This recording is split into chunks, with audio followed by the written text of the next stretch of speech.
ইষ্টপ্রাণ দাদা ও মায়েদের জানাই আন্তরিক জয়গুরু। আজ ইষ্ট প্রসঙ্গে এক গুরুত্বপূর্ণ বিষয় আমরা জেনে নেব। পরম পূজ্যপাদ শ্রী শ্রী আচার্যদেব এক মাকে উনার ছেলের জীবনের এবং উনার জীবনের এক জটিল সমস্যার সমাধান দিয়েছেন। তো কি সেই সমস্যাটি, আমাদেরও সেই সকল সমস্যা যদি থেকে থাকে এই ভিডিওর মাধ্যমে আমরা তা সমাধান পেয়ে যাব। তো অবশ্যই শেষ পর্যন্ত দেখবেন। এই মাসের আলোচনা পত্রিকায় তা প্রকাশিত হয়েছে।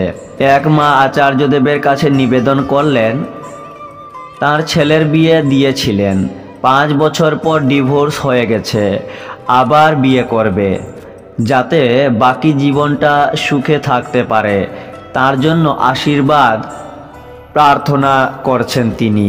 পূজ্যপাদ শ্রী শ্রী আচার্যদেব বললেন, নতুন বিয়ে করে সুখে থাকতে পারবে তখনই যখন আগের বিয়ের দাম্পত্যের সম্পর্কে নিজের মধ্যে থাকা দোষগুলো খুঁজে বের করে সেটা সংশোধন করবে। নচেত আরও একটা মেয়ের জীবন নষ্ট করে এইবারের জীবনটাও সুখের হলো না বলে আক্ষেপ করে কোনো লাভ নেই।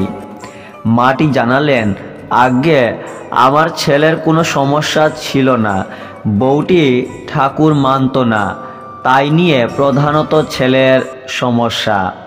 শ্রী শ্রী আচার্যদেব বললেন, তা কি করে হয়? আমি ঠাকুর মানি, ঠাকুর নিয়ে আনন্দে আছি। জগতের আরও 90টা লোক এখনও মানে না, ঠাকুর সম্বন্ধে জানে না, তাতে আমি কি জগতের সবার সাথে লাঠালাঠি করতে যাব? আমি ঠাকুরকে মানি কি লোককে ভালোবাসতে পারার জন্য, না মানুষের সাথে সকলের সাথে যুদ্ধ করার জন্য? তাহলে ধরে নিতে হবে আমি আর যাই মানি ঠাকুরকে মানি না। আমার মধ্যে যদি সেই প্রেম না থাকে, আমার স্ত্রী কেন আমার কথা শুনবেন? বাবা মা হয়েছেন যখন, আগে ছেলের কোথায় ভুল কোথায় দোষ সেটা স্বীকার করুন। যেটা ভুল যেটা অন্যায় তাকে বুঝিয়ে প্রয়োজনে শাসন করে শুধরে দেওয়াটা বাবা মায়ের কাজ। মানসিকভাবে আগে নিউট্রাল হয়ে ভালো করে দেখা দরকার ছেলের কোথাও কি গুণের কোনো ঘাটতি আছে, যদি থাকে সেইটা আগে শুধরে নিয়ে তারপর পরের বিয়েতে এগোও।